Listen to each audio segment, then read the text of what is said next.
Alors la question, c'est donc une question d'optimisation, c'est-à-dire réaliser une longueur minimale entre deux sommets de notre graphe. Ici maintenant c'est un graphe orienté, puisque c'est de l'irrigation, c'est de l'eau, donc l'eau va dans un sens. Et on doit, alors ça c'est là, il faut bien lire le texte, pas faire n'importe quoi, donc on cherche un chemin de longueur minimale entre donc le point ici, le départ qui sera donc en bleu clair, je vais mettre, et ensuite notre point K qui est ici. Donc on va aller de la gauche vers la droite. Donc comme d'habitude, on va faire un tableau où les points sont à peu près écrits dans cet ordre-là. Donc on voit ici qu'on peut garder l'ordre alphabétique. Donc je vais faire mon tableau. Vous vous rappelez, on fait ça avec un tableau. On va faire le tableau en gardant les points dans l'ordre alphabétique, ce qui n'est pas toujours le cas. Par exemple, si on était parti de D pour aller en E, il aurait fallu eh bien, faire le tableau peut-être en passant d'abord par D, A, G, puis voilà, en s'éloignant progressivement de D pour aller vers E. De façon à avoir un tableau qui est un petit peu, on va dire, triangulaire. Voilà, ça c'est juste des habitudes à prendre, après c'est pas nécessaire, l'ordre importe peu, mais ça permet plus de lisibilité, de clarté dans votre tableau. Alors maintenant, donc, je vais faire le tableau et on va le remplir très tranquillement en respectant l'algorithme. Voilà, donc voici le tableau, donc avec en première ligne tous les sommets, avec ici donc l'ordre alphabétique, une colonne ici pour indiquer quel sommet on a réussi à gérer. Voilà. Alors certains mettent les distances ici, bon après ça chacun sa technique. On va vraiment essayer d'être clair dans les explications. Alors on part de A, donc évidemment vous partez de A, donc vous êtes le trajet pour aller de A à A c'est 0 km. Ensuite normalement, alors certains ne le font pas, mais on indique au départ ici donc un symbole infini pour dire qu'on n'a pas encore atteint ces points. C'est ça qu'on choisit ce symbole infini pour dire que le problème n'est pas encore traité. Voilà. Et là donc on a éliminé notre point A. Donc à ce moment de la partie, on est à ce point là. Maintenant on va aller voir les points où on peut aller directement en partant de A. Et on va inscrire la distance. Alors vous pouvez aller, par exemple, vous voyez sur la première flèche, en 3 coups. Ça peut être des coups, des kilomètres. Ici c'est des kilomètres. Voilà. Donc en 3, on peut aller en D. Donc on va inscrire ici, au niveau du D, 3. Voilà. Et on va écrire à côté du D un petit A. Alors moi je le mets en petit, certains le mettent en grand, ça ne change pas non plus. Pour bien se rappeler, ce A veut dire qu'on peut aller en D en 3 km à partir du point A. On peut aussi aller en C. En C, ici, en 5 km. Donc 5 km en provenant de A. Et ensuite, on peut aller en B, ici, en 2, toujours en venant de A. Donc ça, c'est les 3 endroits qu'on peut atteindre en partant de A, et à chaque fois, évidemment, là, on n'a pas encore atteint tous les autres points. Et on va essayer là-dedans de retenir quel est le chemin pour l'instant qui est le plus court. Pour l'instant, le meilleur qu'on puisse faire, alors je vais utiliser le marqueur, comme ça va bien apparaître. Le meilleur chemin. Donc, pour l'instant, c'est 2 venant de A. Et on va maintenant, en fait, se servir du point B comme nouveau point référent. Donc, on va garder ici à gauche de notre colonne. Ça va être le point B qui, pour l'instant, est celui qu'on atteint avec un trajet le plus court. Voilà. Ici, dans la colonne de A, eh bien, on va condamner cette colonne. Alors, vous pouvez condamner, alors certains font des petites croix, des traits, voilà, il n'y a plus de... En fait, cette colonne ici, elle est finie. Donc moi, je mets une grande croix, voilà. Parce que si vous revenez à un moment au même point A, ça veut dire que vous aurez fait forcément une boucle, et donc vous allez augmenter votre trajet, c'est-à-dire que ce ne sera plus le trajet minimal. Si au bout d'une heure, vous revenez à ce point-là, après repartir, vous avez vraiment perdu du temps. Donc il ne faut plus jamais revenir à A, donc on condamne, on ferme cette colonne. C'est pareil. Maintenant, pour B, on ne reviendra plus en B. Le plus court chemin pour aller en B, c'est 2. Donc c'est pas la peine d'y revenir plus tard avec un trajet qui serait plus long que 2. Bon, et maintenant, on va regarder, eh bien, partant de B, tous les trajets possibles vers tous les autres points qui n'ont pas encore été évités et éjectés. Alors, partant de B.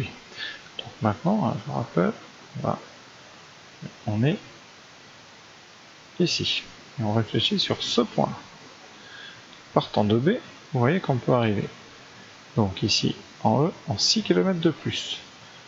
D'accord? Sachant qu'on était arrivé à cet endroit-là en mettant 2 km en partant de A, ça veut dire que vous pouvez arriver en E en prenant 8 km. Donc on va mettre ici un 8 km en arrivant par le point B, par lequel vous êtes arrivé de la meilleure façon en passant par le point. Vous voyez, cette petite lettre nous indique les meilleurs endroits par lequel arriver.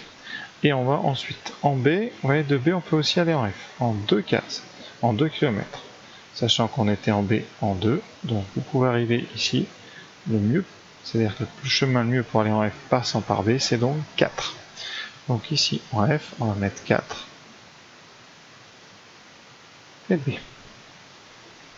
On peut aller nulle part ailleurs, donc en partant du point B. Et maintenant, donc, on va réfléchir. Alors, qu'est-ce qu'on a de meilleur? Donc, sur cette ligne, alors certains abaissent ici, donc on peut le faire. On abaisse ici 5A et 3A. Ici, vous n'avez pas réussi encore à atteindre ces points, donc on met le symbole infini, ou on ne met rien. Il y en a qui ne mettent rien pour ne pas saturer les tableaux. Et on regarde à cet endroit-là quel est le chemin le plus court. Pour l'instant, eh bien, c'est 3 km venant de D. Et donc, on va, pour l'instant, se servir du nouveau point D. On va regarder tout ce qui se passe en partant de D. Ici, tout à l'heure. Voilà. Et donc, on va bien condamner le point D, c'est-à-dire que maintenant, on va regarder tout ce qui se passe en D et on ne va plus du tout revenir sur le point D. Voilà, la bonne couleur. Donc ici, point D, on le condamne. On va regarder tout ce qui se passe d'intéressant en partant de ce point. Alors, je vais le mettre en jaune. Voilà. Qu'est-ce qui se passe en point D? Alors, donc vous êtes arrivé en 3 km de A sur ce point D. Vous pouvez aller en G, dans ce cas-là, en 3 plus 5, donc 8. Donc vous pourrez aller en G, en 8 km, à condition de passer par B. Ensuite, vous pouvez aussi aller en F, vous voyez, c'est cette trajectoire-là, en rajoutant 4 km au trajet de 3 qui venait de A. Donc vous êtes ici 7 km en venant du point F. Mais, vous voyez, tout de suite, qu'est-ce qui se passe? Donc 7 km, c'est le meilleur trajet pour arriver à F en passant. Alors, ici j'ai mis un F, mais c'est pas un F, ici c'est un 6, 7, c'est pas un 7, c'est un D, pardon. Donc vous avez réussi à faire donc, 7 km en venant de D, et tout à l'heure on avait déjà réussi à arriver au point F avec uniquement 4 km en passant par B. Ça veut dire que ce 7D il n'est pas bon. On va en fait garder ce 4B qui est meilleur, c'est-à-dire qu'on peut arriver en F en 4 km, mais en passant par le point B. Ensuite, eh bien, passant de D, on peut aller nulle part ailleurs, donc on va réabaisser. Ça veut dire que vous pouvez arriver donc en C, pour l'instant le mieux à arriver en C, c'est 5. Pour aller en B, en E, le mieux c'est 8 km. Ici, pour aller en F, le mieux, eh bien, c'est 4, mais en arrivant en B. Alors, dans ces cas-là, ce qu'on fait, on efface un petit peu, puis on essaie d'écrire. Donc, alors certains n'écrivent même pas le 7D, ils ne le rayent même pas, mais là, on raye et on écrit ici 4B. 4B est mieux, et on n'a toujours pas atteint les points ici. Alors tout à l'heure on avait fermé la lettre D, ici on a fermé. Maintenant, on va regarder qu'est-ce qu'on ferme. Quel est le trajet le plus court? Pour l'instant c'est 4. On va donc fermer ici la lettre F. Et donc on va aller regarder ce qui se passe en F, sachant que notre plus court pour l'instant c'est donc 4B. Et donc on va se placer en F. Alors j'ai changé de couleur un petit peu, mais j'ai pas 3000 couleurs. Voilà, donc en F, alors là, qu'est-ce qu'on peut faire? On peut aller en 5 coups en J. Alors en F, pour l'instant, on est arrivé, le mieux qu'on puisse faire pour aller en F, c'est 4. Donc, passant par F, le meilleur chemin pour aller en J, c'est donc 4 et 5, 9. Et là, on a réussi à atteindre 9, donc on a 9. Et par contre, venant de F. Ensuite, de F, donc ça on a fait. Maintenant, on fait celui-là. On peut aller, donc on est en 4, et 4, on peut arriver en 8 au point I. Et venant, pardon, de F. Il y en a un dernier, donc celui-là. Donc 3 km pour aller H, on avait mis donc 3 et 4, 7, donc on peut aller en 7 et mettre en H en condition de venir du point F. Et on abaisse tous les autres pour l'instant, donc le mieux pour aller en C c'est 5 partant de A, en E 8 partant de B, en G 8 partant de B, et on n'a toujours pas atteint la lettre J, et on regarde. Alors, donc le meilleur c'est 5, donc j'ai surligné 5A, je condamne la colonne, donc la colonne C, et on regarde ensuite, non, issu de C, où est-ce qu'on peut aller? Alors, de C, vous pouvez rajouter 5, donc vous êtes arrivé en 5 de A, vous rajoutez 5, si vous êtes arrivé donc en 10 au point G, donc dans la colonne G, ici, on a inscrit 10 venant de C, mais 10C, c'est moins bon que 8D, puisqu'on a 2 km de plus, donc ça sert à rien. Ensuite, de C, vous pouvez aller en F, mais F a déjà été fermé, et là vous retrouvez ici cette idée, on a 4B, vous savez qu'ici, si vous passez par ce 2 en venant de C, vous aurez 5 et 2, 7, alors qu'on avait déjà réussi à faire 2 et 2, 4. Donc il y avait un meilleur chemin, c'est pour ça qu'on n'en tient plus compte. C'est là l'intérêt de l'algorithme. Ensuite de C, vous pouvez aller en E en rajoutant 3, donc ça ferait 8 venant de C.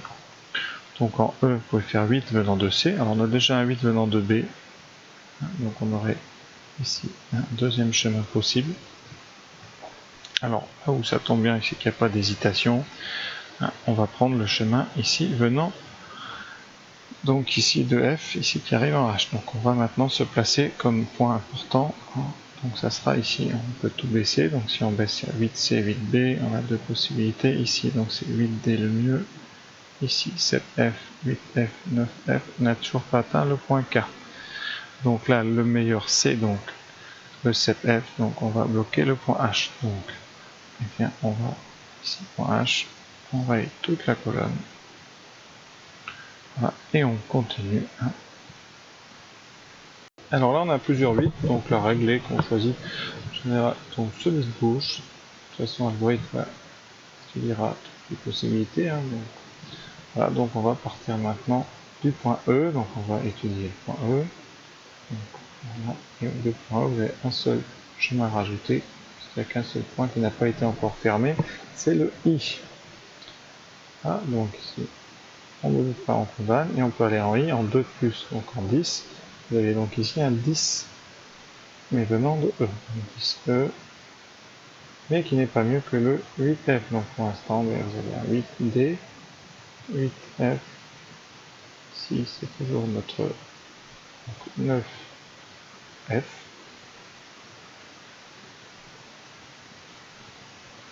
et ensuite ici, notre 9H. Voilà, tout à l'heure j'avais fermé le point E, et on regarde, et bien là comme tout à l'heure 8D, 8F, et bien on va prendre le plus à gauche, surtout, donc on va choisir le 8D.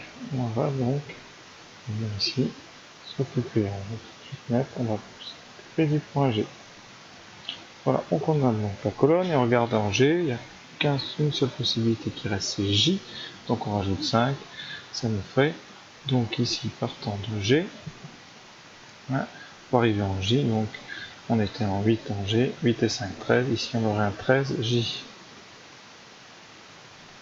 Un 13J, non pas 13J mais 13G, c'est pas bon parce qu'on a déjà en dessous un 9, c'est-à-dire qu'on a réussi à venir ici en 9 en passant par là, donc notre 13 n'est pas bon, donc on l'oublie. Donc on va conserver notre 9F. Ensuite, on a toujours une possibilité ici, 8 là et là, 9H. Et on regarde. Donc là, on a fermé la lettre G.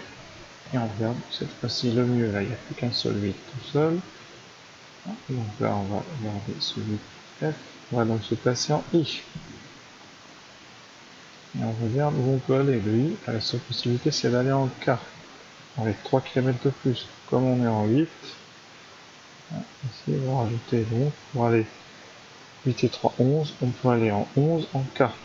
Donc ici, je vais faire 11 en venant de I. 11I, c'est pas mieux que 9, donc on va garder encore ce 9 en passant par H. On regarde, donc là comme d'habitude il y a 2 9, donc on ferme celui qui est à gauche. Donc on va garder celui-là, j'ai oublié de le baisser, pardon, donc je baisse.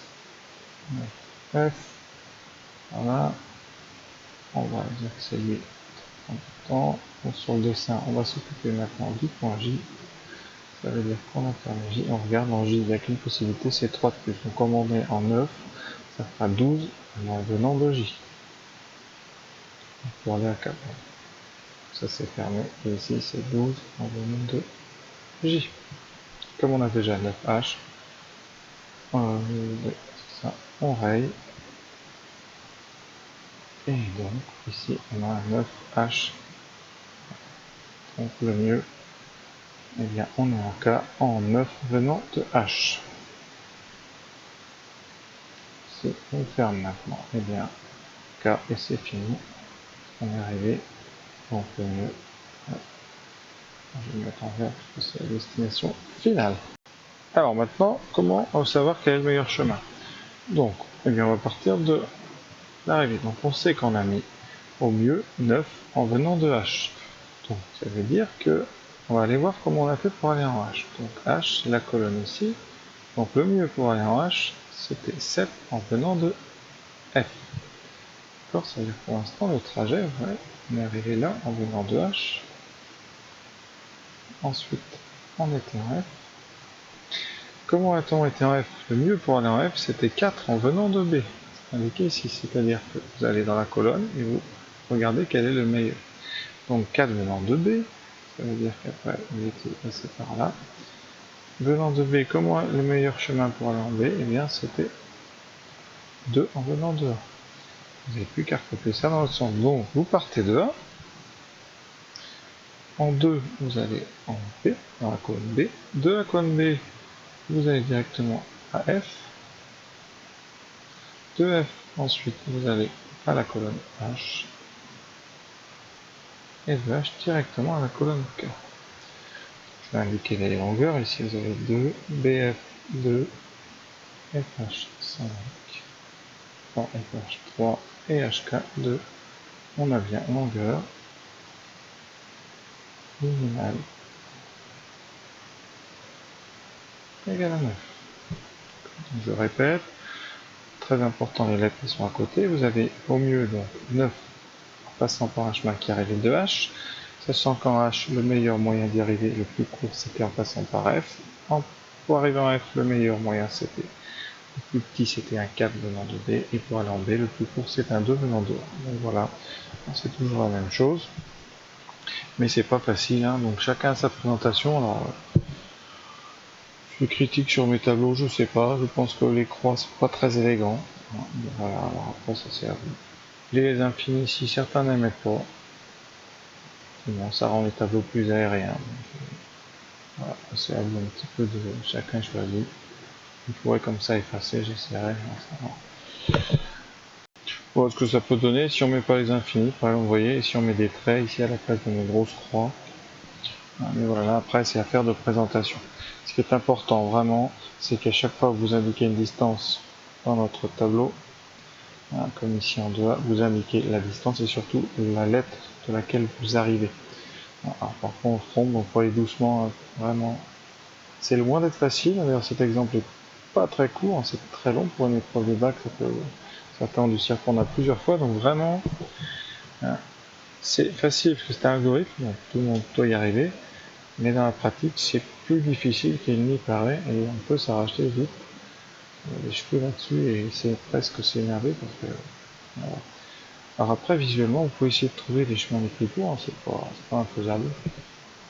Ça nécessite un peu d'habitude quand les graphes sont grands, mais en général, ceux du bac sont assez courts.